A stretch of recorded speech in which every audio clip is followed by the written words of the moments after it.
2 നൂറ്റാണ്ടിലേറെയായി ലോകമെമ്പാടുമുള്ള ആസ്വാദകർക്കായി വിസ്മയമായ അനുഭവം ഒരുക്കുകയാണ് ഓരോ തൃശ്ശൂർ പൂരവും. കൊച്ചി രാജാവായിരുന്ന ശക്തൻ തമ്പുരാൻ തുടക്കമിട്ട പൂരത്തിന്റെ ചരിത്രത്തിന് ഐതിഹ്യങ്ങളും ആചാരങ്ങളും ഒരുപോലെ ബന്ധമുണ്ട്.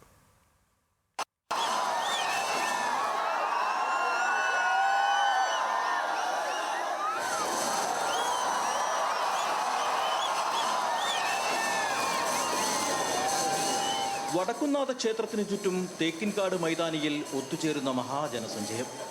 10,000-കണക്കിന് മനുഷ്യർ ഒരുമിച്ച് ചേരുമ്പോൾ വിരിയുന്നത് താളമേളങ്ങളുടെയും വർണ്ണങ്ങളുടെയും മഹാവിസ്മയം.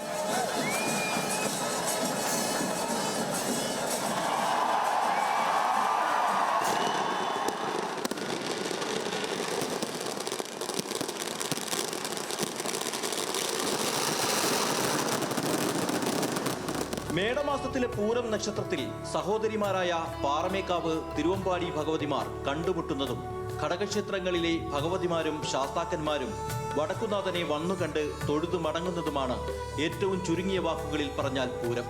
പൂരത്തിന് തുടക്കമിട്ടതും ഇന്നത്തെ രീതിയിൽ വിഭാവനം ചെയ്തതും കൊച്ചി രാജവംശം ഭരിച്ചിരുന്ന ശക്തൻ തമ്പുരാനായിരുന്നു.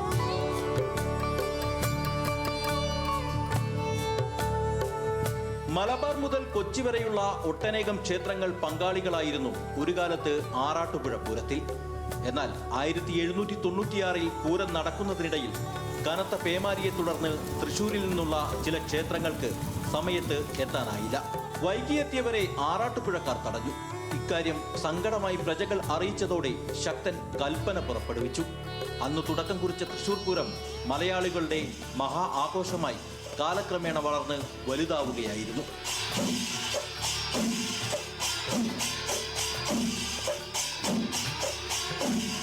പൂരപ്രേമികളിൽ ഒരുപാട് ഓർമ്മകളും അനുഭവങ്ങളും സമ്മാനിച്ച് തൃശൂർ പൂരം തലമുറകൾ പിന്നിട്ട് ഇന്ന് എത്തി നിൽക്കുന്നത് 230ാമത്തെ വർഷത്തിലേക്കാണ്.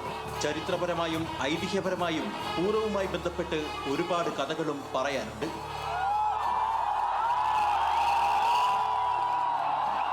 പ്രധാന സംഘാടകരായ പാറമേക്കാവിനും തിരുവമ്പാടിക്കും പുറമെ 8 ക്ഷേത്രങ്ങൾ ചേർന്നാണ് ഓരോ പൂരവും സമ്പൂർണ്ണമാക്കുന്നത്.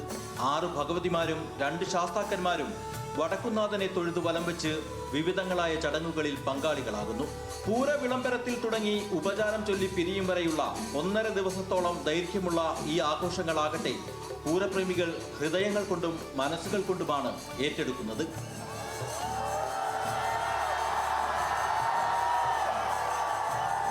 Levin K Vijayan, News Malayalam, Thrissur.